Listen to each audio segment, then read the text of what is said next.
Okay, so tuloy natin yung video. So, types of leveling tayo. And dito na yung mga sample computations natin. So, dito muna tayo simula, which is simple and differential leveling. Differential leveling is like dugtong-dugtong na simple. So, syempre, ito na yung mga problems na isa-solve ko in differential na kaagad.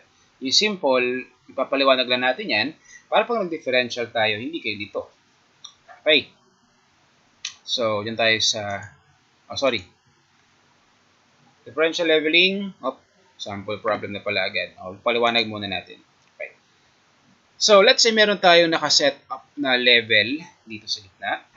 Intervisible point between point A and B. Okay.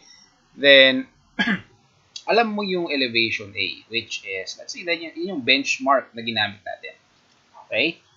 So, anong una mong gagawin? Okay? Kasi, syempre, mag-set up ka ng level, tapos, alam mo yung elevation ni A, kailangan mong alamin yung elevation ni B. So, anong unang mong step na gagawin? Ang pinakaunang step is to take a backside. Okay? So, ikot mo yung level patalikod. Bakit nga backside? Kasi alam mo na yung elevation na itong nung sinisilip mo. Okay? So, let's say, mag-shapes na lang siguro tayo para diretso. Okay, so ito yung line of sight natin. Oops, teka. Ito yung, teka. Oh no, ayaw niya mabura. Okay, move natin siya ng konti. Oh yeah. Ayan yung line of sight mo na backside. Okay. So, halimbawa, ang reading mo dito ay let's say 1 point, let's say taas-taas ng mga 1.5. 1.5 ang iyong reading. Okay? Basta 1.5 yan. So, ano ngayon ang malalaman mo? Alam mo na yung height of instrument mo is 101.5. Okay? So, yun ang unang calculation na magkakaroon ka. So, height of instrument is equal to, bali ang height of instrument, bali ngayon ang computation, is elevation ng benchmark, which is at this time, elevation A, tapos plus yung backside. Okay? So, by knowing the elevation at A and by taking backside, alam mo na kung ano yung height of collimation natin o yung ating height of instrument, which is ito, 101.5.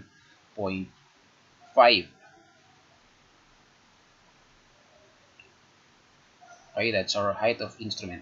Then next, ang kasunod mo na gagawin is to set up that rod doon sa may susunod na station. Ulit, hindi tayo nagse-set up ng instrument sa mga stations. Naglalagay tayo ron ng leveling rods. Ang ating tawag dyan, yung ating instrument, sineset up natin in an intervisible point between the stations. Okay, kung saan kita yung instrument from A and from B. Then, let's say, ito yung line of sight natin. Gawin natin green yan.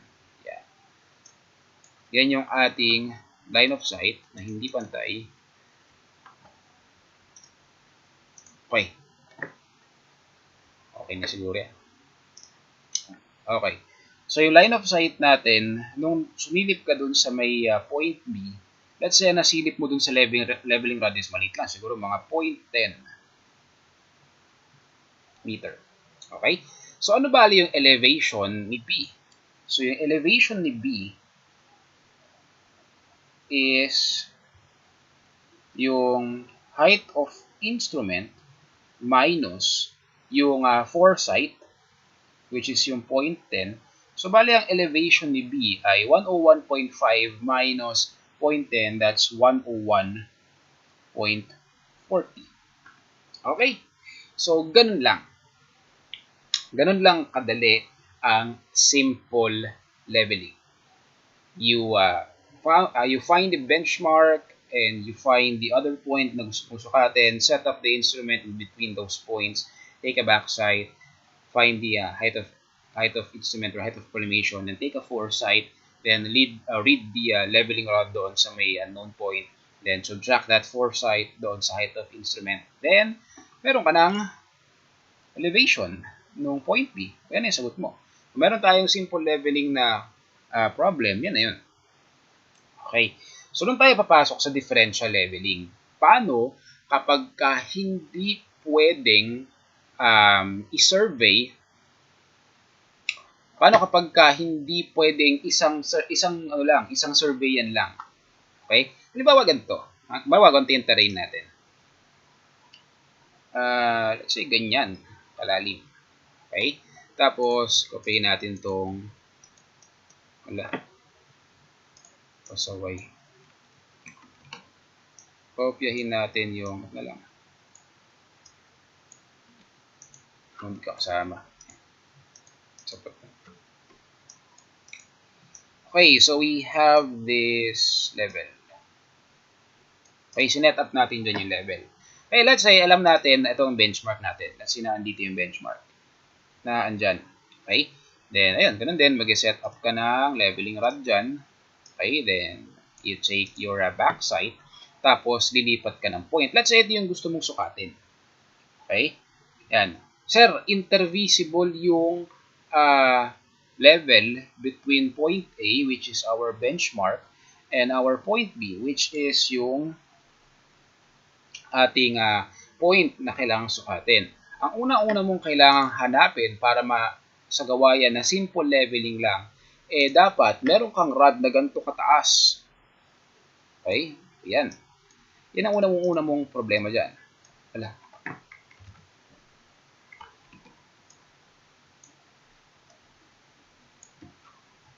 Yan. Okay? Dapat may mahanap kang leveling rod na ganito kataas. Kung wala kang leveling rod na ganyang kataas, problema mo yan. Okay? Let's say, reading mo rito, let's say, 6 meters o dalawang story height. Kung meron kang leveling rod o leveling stock na ganyang kataas, walang problema. Sige, simple leveling ka lang. Simple direct leveling lang. Pero, since wala kang ganyang kataas na rod, di kailangan mong maggawa ng turning points. Okay? So, gawa tayo ng turning points o gawa tayo ng intermediate points. Galasan ang mga turning points ay pantay-pantay ng distance. Sorry. Okay, let's say yan. Let's say this is TP1 and the other is TP2. Okay? So, you set up your instrument dito sa point na yan. Okay? And you set up another pagdating sa point na yan. So, anong gagawin mo? Di ganun ulit. Take backside. Gawin natin green yung backside. Backside. Tapos, pagka na-home yung backside, then take a foresight. Okay? Ito pala red. Foresight tayo. Okay, so alam mo na yung elevation ni TP1. Then next, lipat ka na instrument. Then since alam mo na yung elevation neto, then you are now doing a backside kapag sinilit mo to. Para sa yung backside, syempre, para mahanap mo yung height of collimation. Kailangan nyo, importante yung height of collimation for every setup mo ng instrument. Okay? Tapos, foresight ka rito. Oops, kaya hindi na straight. Teka. Tingnan natin straight. Foresight ka dyan. Ngayon, alam mo na yung elevation TP2. Then next, lipat ka ng instrument. Then you get a backside. So, yan. Tapos, susunod, gawa ka ng foresight. Nakarating ka na sa point B. Ito yung differential leveling. Okay? Kapag malayo talaga yung susunod na point na kailangan mong i-determine o kaya naman may obstacle, so kailangan mong gumawa ng mga turning points. So, maglilipat-lipat ka ng instrument. Basta ang gagawin mo lang palagi, so magsisimula ka rito syempre sa benchmark.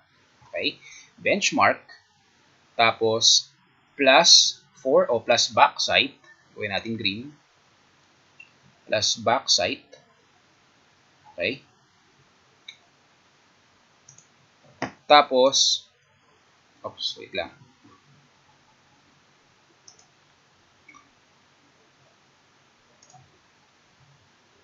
What happened? At nag-close. Nagtampo yung OneNote. Maulit. So, meron kang benchmark, you have that elevation, then you take your backside. So, benchmark plus backside, that's your height of collimation. Tapos, you take a foresight. Okay? Then, alam mo na yung elevation TP1, then you have to move your position sa instrument. Take another backside for this point. Backside. Then, alam mo na yung height of collimation mo for this position ng instrument. Then, take another foresight. So, alam mo na ngayon yung, pagka nag-foresight ka, nalalaman mo yung elevation ng kasunod na point na sinusukat mo. Okay? Then, pagkatapos mo ng foresight, alam mo na yung elevation ng TP2. Then, you take another backside from that TP. Kumbaga, parang intermediate point siya. Kumbaga, parang tulay siya. Yun yung mga turning points natin. Okay? Then, backside. Then, add that backside to elevation of TP2. Tapos, you have this height of collimation. Then, you take another foresight. Okay? Tapos foresight. So, height of collimation minus foresight.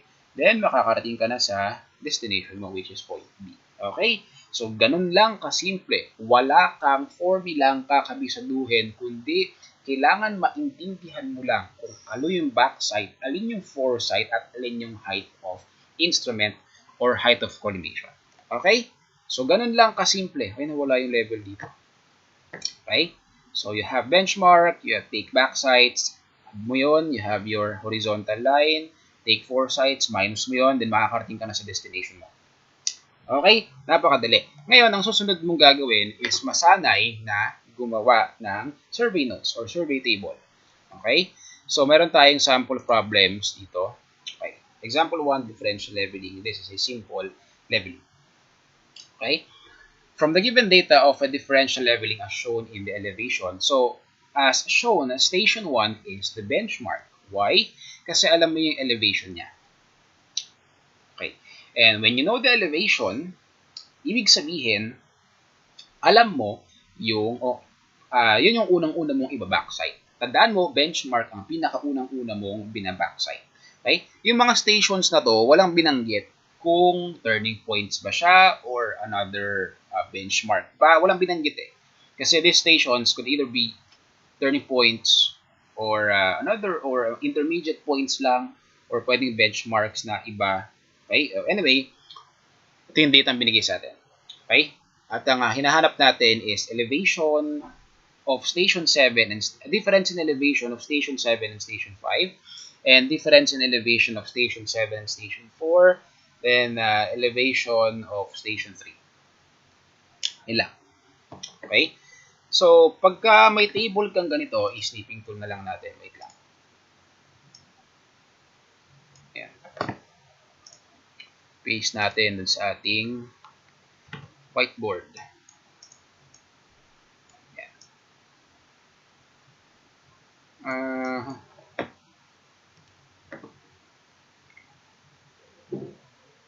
Okay. Hindi ko marunong mag-crop dito. Ano nga ba yung crop to? Ba't nawala? Anyway, kanya lang. Okay. Ilalagay ko yung data. Tapos, yung tanong. Para hindi na tayo palipat-lipat.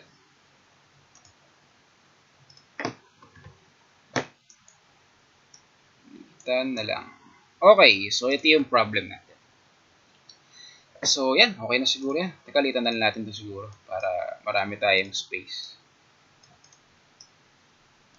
Okay. So, i-visualize natin. Magsimula tayo sa station 1. Okay? Ang elevation nito is 392.25. Okay? Tapos, nag-set up ka ng rod doon. Kunin natin rectangle yung mga rods.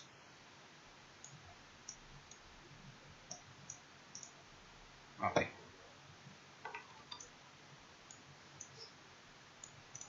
Okay. Tapos, meron tayo instrument at nung nag-read ka, let's say ito yung instrument. Ay, tika. Meron nga pala tayong figure. Copy na lang. Pero lilitan natin para dami space. Let's say ganyan. Okay. Ngayon, nag-backside tayo. Ang sabi ay yung reading natin is 5.87. Okay? So, doon tayo, 5.87. Okay. So, tapos, next is foresight naman tayo. Pagka, ganito yan eh, di ba? From elevation, mag-backside ka, tapos, foresight ka doon sa station 2. Ganito magbasa ng ng survey. So, elevation, punta ka sa backside, okay?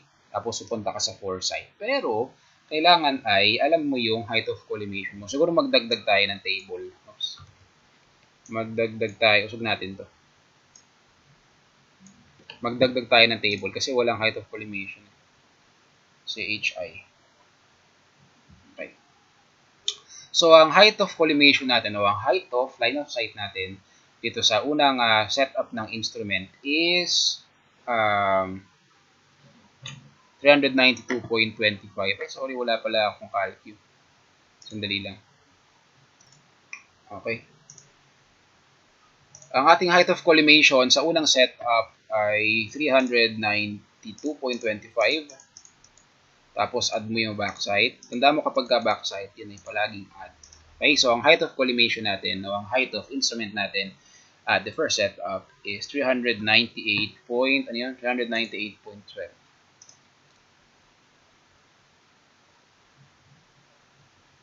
Okay. Tapos, ima-minus natin yung foresight para makarating tayo sa station 2. Kasi ang sabi dyan sa table na yan, nung tayo ay nag-foresight, pula nga ata yung natin, pula kapag ka-foresight. Nung tayo ay nag-foresight, okay, yung ating nakita ay 6.29. So, syempre, mahuhulaan mo na mas malalim yung station 2. Tama? Kasi mas mataas yung reading mo eh. O, mga ganyan. Okay? Drawing natin unti-unti yung terrain. Pero feeling ko hindi tayo kakasya. Okay. Terrain. Okay? Kasi ang reading mo dito 6.29. Tama? 6.29. Okay. So, ayan.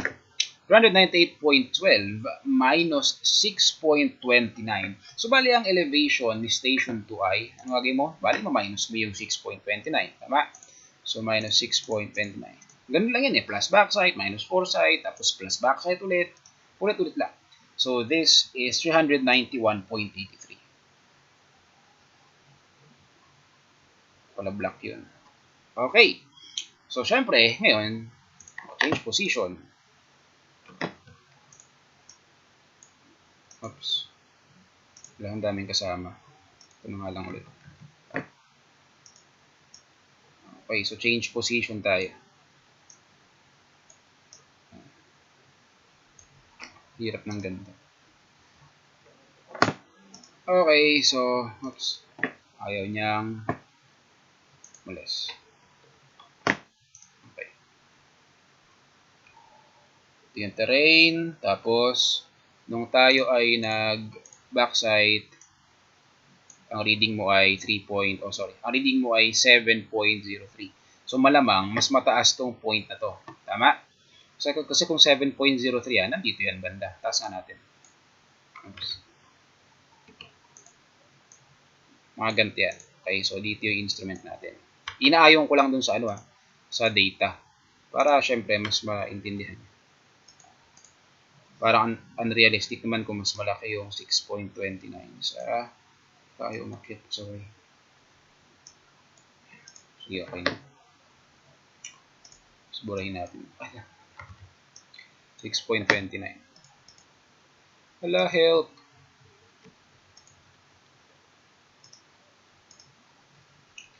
Okay. So, ganyan. Okay. Nag-backside tayo, 7.0. Okay? So, ang height of collimation natin dun sa pangalawang setup is, ano yan? 391.83 plus 7.03. Ganun lang yun eh. Okay? Pag ganyan-ganyan. Ngayon lang. Elevation plus, minus, plus, minus, plus, minus, plus, minus, plus, minus, plus, minus. Ganun. Nag-gets na ba yung parang repetitive procedure niya? Plus, minus. Tapos plus ulit, tapos minus. Ganun lang. Tapos ma-determine mo na yung elevation ng iba-ibang elevations. Okay? Nung nag-backside tayo, that's 7.03. So, bali, ang height of collimation mo dito sa station na to ay 391.83 plus 7.03. That's 398.86. Okay? So, dito yun nakalagay. 398.86. Okay. Tapos, dito ka na. Then, gagawin mo susunod pagkatapos ng foresight o pagkatapos ng backside ay, syempre, foresight. At na nag-foresight tayo dun sa susunod na station 3, ang sabi, ang foresight doon is 6.25. Okay? So, nung nag 6.25, so ibig sabihin, mga bandang ganito itsura niyan siguro. O ikaw compare natin doon sa kabilang rod, siguro mga ganito rin. Okay.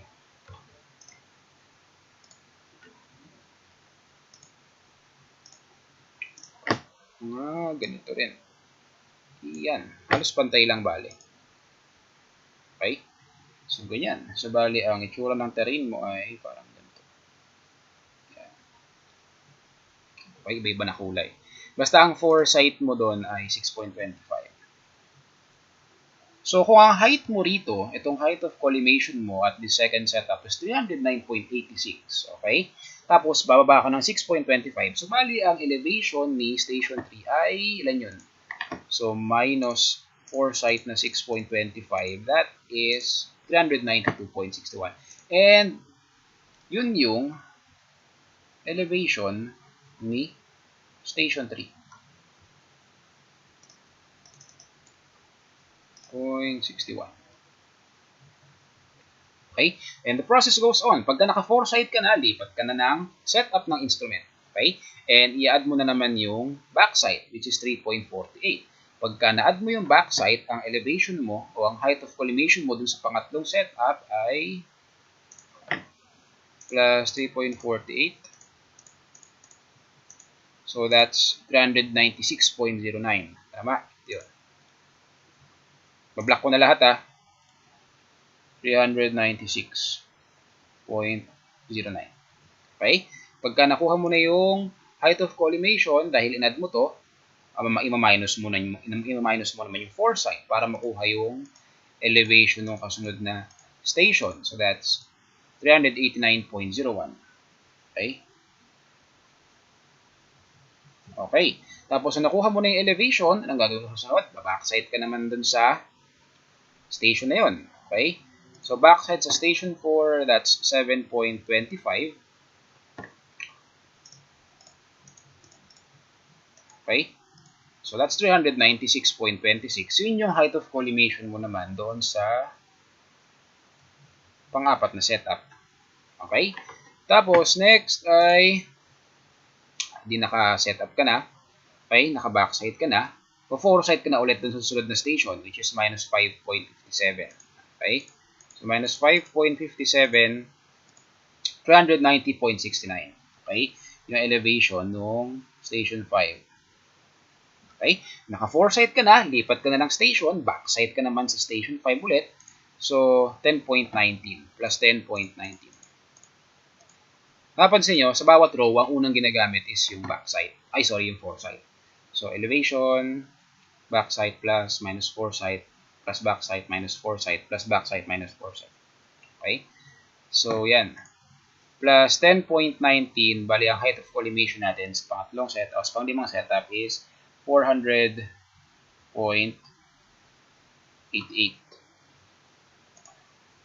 Okay?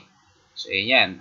Plus 10.19. Tapos, foresight sa kasunod na station, so minus 4.45. That's 396.43. Ang elevation. Okay? Since naka-foresight ka na, you have to move stations. Okay? Tapos, plus ulit yung backside. To know your height of collimation doon sa susunod na station. 405.72. Okay? Tapos, since naka height of collimation ka na, then you have to subtract the last foresight sa huling station. Minus 4.94.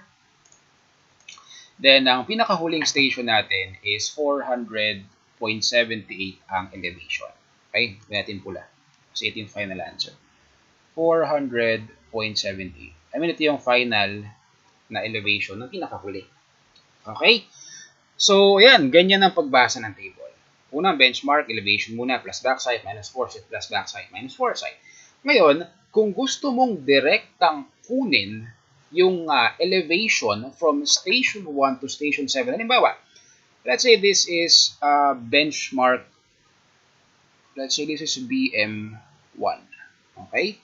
Yan yung pinanggalingan natin na reference point. Then, ang pinaka-objective mo lang halimbawa is to measure the elevation of station 7. Let's say this is benchmark 2. Okay? And the other points in between ay puro, intermediate points. Okay? Puro turning points na lang. So, may shortcut doon.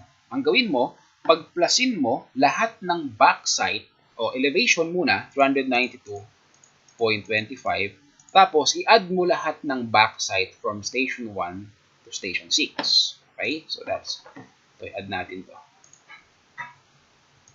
Nope. Okay. I-add natin to. Oops. Doon sa elevation. So, yan. Plus 5.87 plus 7.03 plus 3.48 plus 7.25 plus 10.19 plus 9.29. Okay. Tapos, i-minus mo lahat ng foresight. Kasi kung napansin mo, ganun lang ginawa natin eh. Plus, minus. E di, isang bagsakan, plusin mo lahat ng backside, plusin mo lahat ng foresight. So, minus 6.29, minus 6.25, minus 7.08, minus 5.57, minus 4.45, minus 4.94. Okay?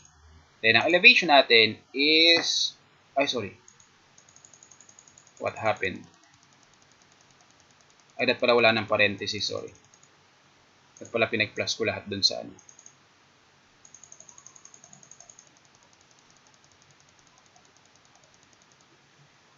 Okay. So, yan, 400.78. Ganun lang. Kung gusto mong shortcut. Kung wala kang pakialam sa elevation of any points in between, edi, plus mo lahat ng backside, minus mo lahat ng foresight. Tapos, ganun lang. Okay? Pero dito sa problem na to, hindi kasi meron tayo hinahanap eh. Difference in elevation of station 7 and station 5. If station 7 is 400.78, sulat natin. Oops. Medyo clumsy pa ako dito sa... So this is 400.78 elevation ng 7 minus elevation ng 5 na 390.69. Eh di yan. Okay? So 400.78 minus 390.69. So ang sagot natin sa difference in elevation nila is 10.09. Okay? 10.09.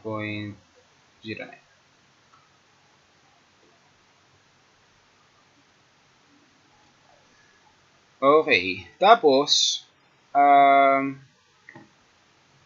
next is find difference in elevation of station 7 and station 4. Ganun din. 400.78 minus, ano yung 4? 389.01. Kung ano man yung sagot niyan, you solve yourselves. Kaya nyo na yan. Oops.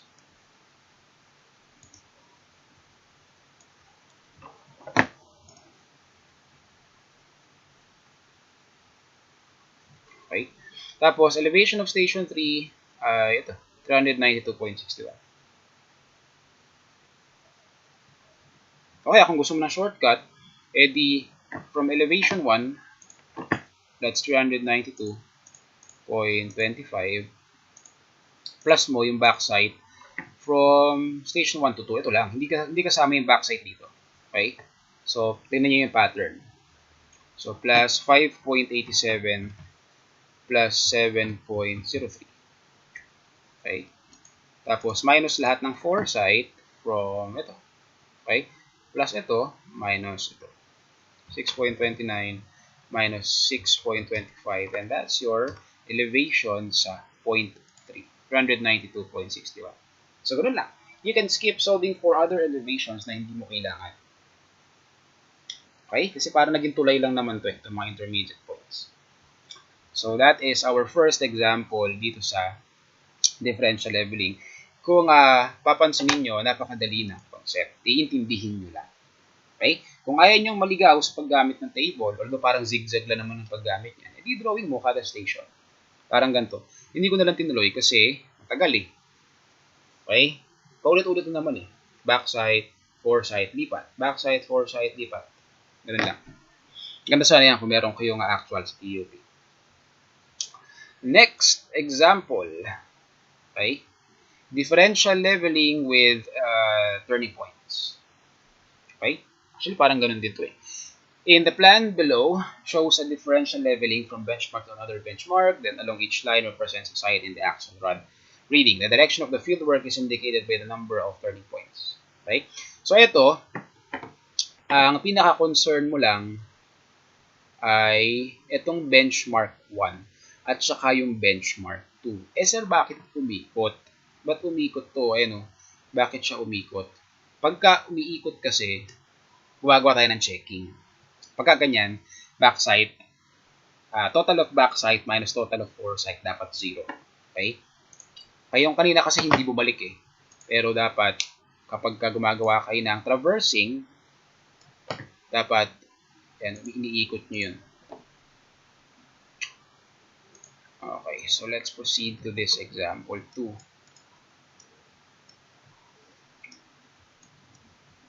Okay. Yan. So, sana malinaw yung mga figures, no? Kasi hindi na naka-table yan. So, ang question ay, calculate the elevation of TP2, the elevation of BM2, and the elevation of TP3. Puro elevation. Hindi naka-table. Kung gusto mo yung table, edi table mo. Pero, tinan nyo, ikakalkin na lang natin to. Malamang hindi na tayo mag-solution dito. Malamang hindi na tayo mag-sulat-sulat masyado. Ayun lang. So, dito tayo magsimula, syempre. Bale, ang ikot natin ay pag ganun. Ayun, BM1, TP1, TP2, then BM2, tapos TP3, paikot pabalik. Okay. So, oops, sorry. Yeah. Calcula. Magsimula tayo sa BM1, 33.971. Okay? Tapos, syempre, ito yung unang setup natin, and this is backside. So, plus 2.565. Sana malinaw dyan sa pagka pinanood nyo yung video, sana malinaw yung mga digits. Teka, lakihan natin. Lakihan pa natin.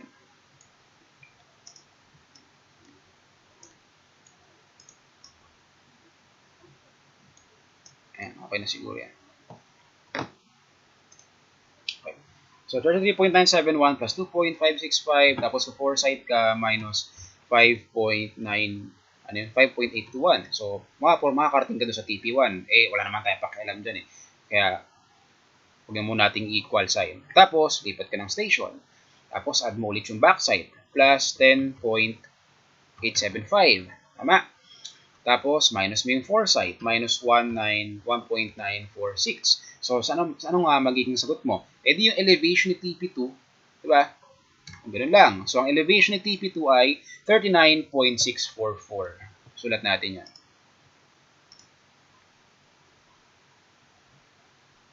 39.644. Dapat may unit pa rin to ha. Hindi pwedeng walang unit. So, meters tayo. Then, tuloy. Di lipat ka ng station.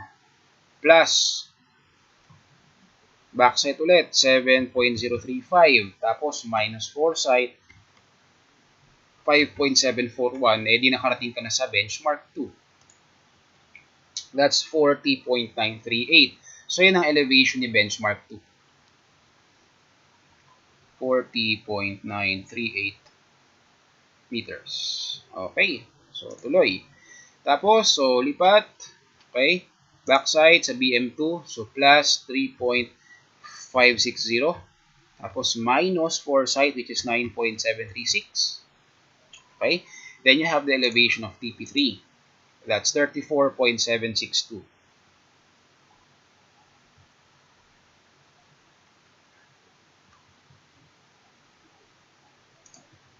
Okay.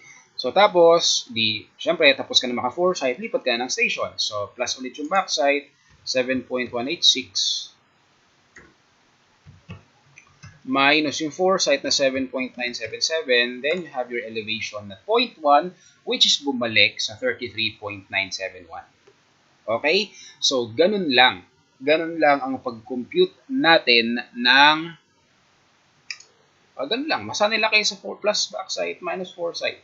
Ang problema dyan, kapag, halimbawa, nag-traverse kayo dun sa school, tapos pagbalik nyo dun sa original station nyo, naku, hindi parehas yung elevation. Anong gagawin mo? Mamajikin mo na lang yung field notes. O mali yun. Hindi ganun ang gagawin mo. Okay? Hindi mo dodoktorin ng field notes. Ibig sabihin, may error ka. Okay? Isa pang checking kung tama ba yung iyong survey notes ay kung sabi ko nga kanina, if the total of backsight and total of foresight is equal. Okay? Check natin. Lahat muna ng backsight. So, 2.565 plus 10.875 plus 7.035 plus 3.560. Ito yung mga backsight ha. Plus 7.186. Okay, so yun yung mga backsight. Tapos, isubtract natin sa lahat ng foresight. So, minus. Lahat ng foresight, 5.821 minus yung sunod na foresight na 1.946. Ay, sorry, wala plus na lahat. Okay, plus yung foresight na 5.741 plus yung 9.736 plus 7.977. If this is 0, ibig sabihin, napakagaling mong mag-survey, napakagaling mong mag-magic. Alin lang doon. Okay? So, yun. This is our example 2. Ay, ito yung may mga turning points naman. Okay? Baka kasi meron ulit snorlax dito sa gitna. Okay? O yun yung mga estudyante sa TUP na paharang-harang. Okay? Parang pusa yung drawing ko. Pusa. Anyway, that is differential leveling. Kung ikaw ay, tawag dyan, kung wala namang balakid sa line of sight mo, kung walang obstacle, hindi kahit wala ka ng turning points. Siyempre, ginagawa lang natin yan if the range is limited or there are obstacles ahead. Okay? And last is differential leveling with intermediate foresights. Etong leveling na to, ang application nito is yung kasunod, which is profile leveling. Pero ito muna, tapusin muna natin to. So the figure shows, wait lang ha. Okay. The figure shows a schematic arrangement of a profile level route from BM1 and BM2. Okay, so we have two benchmarks. Of course, the other one is known, and the next one is unknown. Okay, the values indicated represent backsight, foresight, and intermediate foresights reading taken on stations along the route. Elevation of BM1 is 328.71. Oh, 328.70. Ano yung intermediate foresight o yung IFS, intermediate foresight? Di ba kanina, kada backsight natin isang foresight, tapos lipat agad. Tapos backsight, isang foresight, lipat agad ulit. Yung intermediate foresight, this is done to have a more specific idea kung ano yung elevation ng lugar sa paligid mo. Okay? Parang ganito. Ayan. Drawing ko sandali kung ano yung tsura ng intermediate foresight. Dito tayo sandali. May limit. Kailangan magbura. Okay, so bawa, ito yung benchmark, of course. Okay, then you have your leveling rod set here at your benchmark. Tapos,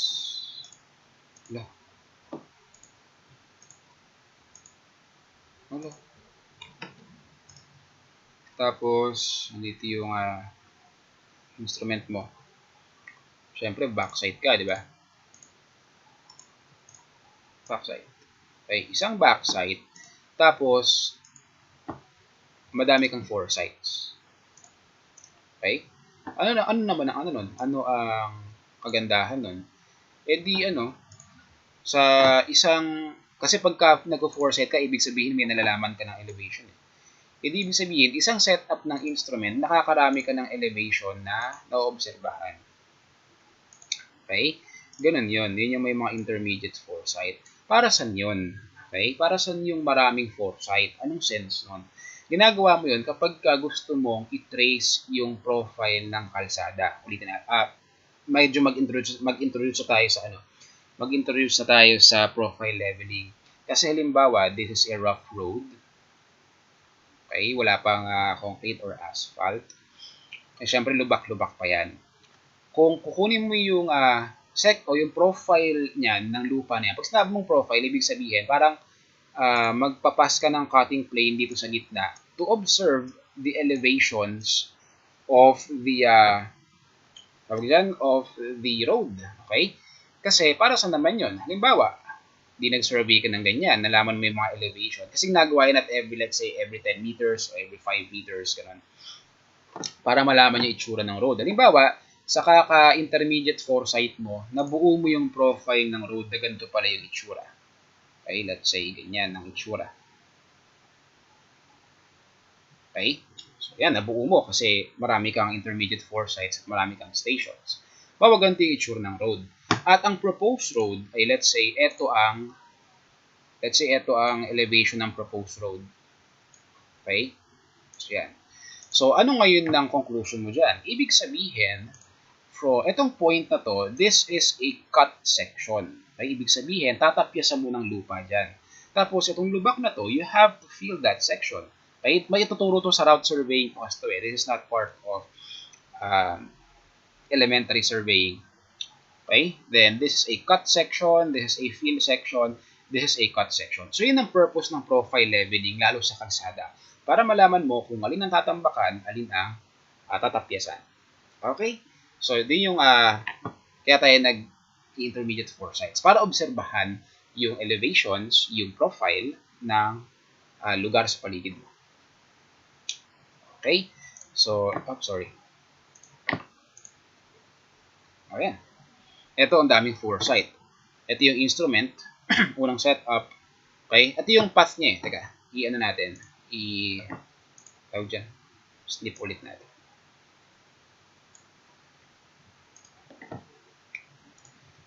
Siguro pwede na nating burahin yung nasa taas. Ito pala, pwede pa lang pala. Kung gusto nyo, forward ko rin sa inyo itong notes natin dito.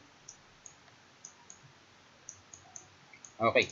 So, ang pinaka-path lang niya talaga is ito. This is the first setup.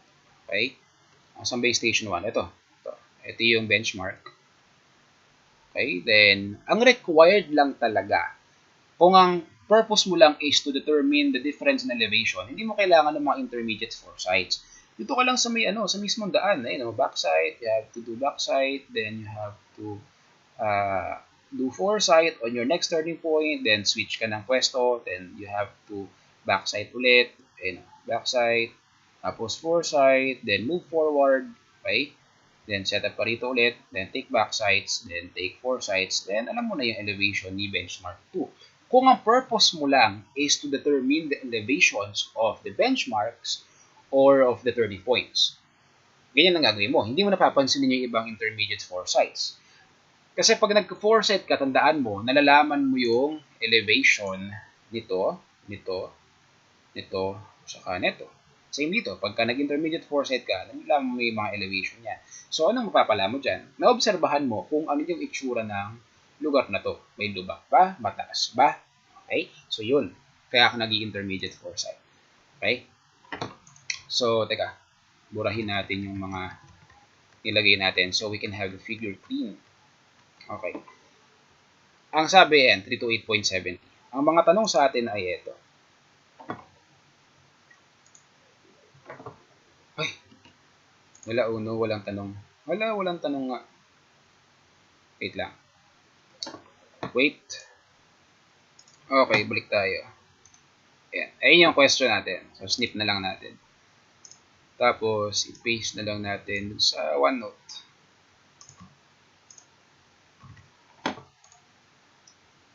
Okay?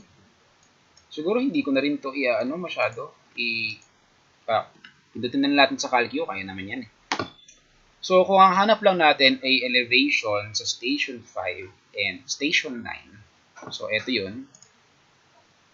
So, base station 5. Ito. Ito. Tsaka, ito. So, di hanapin natin yung elevate yung ano nila. Yung, tawag dyan, yung elevation parehas. Pwede naman yun. Parang din tayo mag-isa-isa. Pagka kasi nag-isa-isa pa tayo, ang tagal ang dami yan eh. Okay? May table to actually, pero hindi ko na pinakita because I want you to grasp the concept. Okay? So, elevation ng 5. Teka. So, elevation of ngayon, 5 minus elevation ng 9. So, elevation ng station 5 equals. Calculate na natin yan. Calculate. Okay, so magsimula tayo sa BM1, 328.70. Okay, syempre na andito yung instrument natin, then kailangan natin i-add yung backside. Tama? So, tapos, ayan, plus backside. Tapos, move forward na. Kailangan ko ba itong obserbahan? Hindi ko naman. Wala naman akong pakialam dyan eh. Una, wala yan sa parang pinaka-main route. Okay? These are just intermediate points. Okay? So, hindi naman yan ang concern ko eh. 5 and 9 eh. So, move forward na tayo. So, minus the foresight na 3.43. Okay? Then, you have the elevation of TP1. Okay? Tapos, lipat na instrument, plus backside. So, plus 2.77. Okay? Tapos, ayun na, andito na ako. Okay? Alam ko na yung height netong instrument dito sa point na to. Kung foresight na lang ako sa station 5. Okay? Minus, intermediate foresight ko is, kung hindi nyo kita, that's 2.2. Okay? So, ang elevation ni station 5 ay 328.16. Okay? 328.16. So, yun ang ginawa ko ha. Plus, minus, plus, minus. Ayun na, nakarating ka na sa station 5. Okay? So, yung sa station 9 naman, station 9. Hindi ko gusto, balik ulit simula. 328.70 plus backside na 2.32, tapos minus yung foresight nung nasa route, 3.43. Tapos plus backside na 2.77 yung sa TP1. Ang sinusundan ko yung pinaka-main route lang kasi hindi ko pinapansin yung mga intermediate foresight. So, yan. Tapos, since andito yung 0.9, kailangan ko munang foresight dun sa kabilang turning point. 2.77 minus 3.06. Okay? Tapos, lipat na instrument. So, plus backside. Huwag kalimutang i-plus ang backside. O naandito na tayo. Okay? Ima-minus na lang natin yung foresight pupunta dun sa station 9, which is minus 3.6. Okay ba yun? So, yan. Ang elevation sa station 9 is 325.92.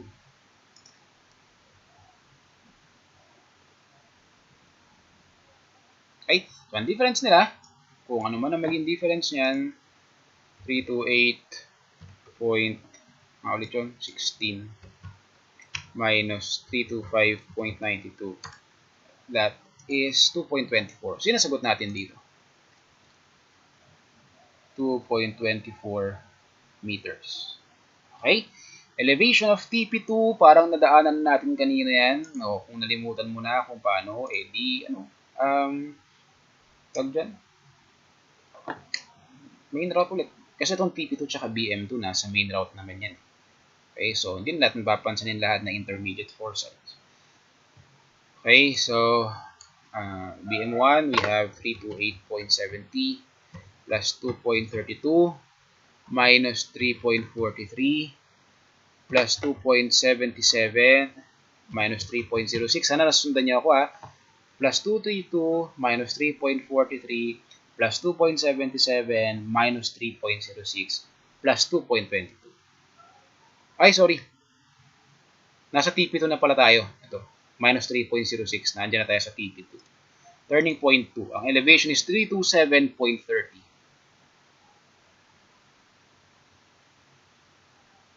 Okay? Next is elevation of BM2. So, naandito tayo sa TP2. So, plus 2.22 ulit, backside. Tapos, minus 2.45. Okay, ito na yung elevation ni BM2. 327.07. O, di ba? Ang dali ng differential leveling, plus minus lang. At tandaan mo lang is, plus kapag ka backside, minus kapag ka foresight. Ganun lang. Okay? If there are 4 sites, maraming 4 sites, ibig sabihin, the elevation of those points are also determined from the height of collimation dun sa current setup. Okay? So, this is the end of the video para dun sa simple and direct differential leveling. Next is, I think, meron tayong isang example sa profile leveling, pero that will be very easy given na alam nyo na yung concept sa differential leveling. Okay? And ito yung pinaliwanag ko kayo na. Ito. Parang gagawin mo lang, you have benchmark here, then you set up your instrument here, tapos you have to set up different points dito. Then, puro intermediate foresights ka na lang. Alam mo na yung mga elevation ng maraming points ahead. Okay? So, I'll see you on the next video.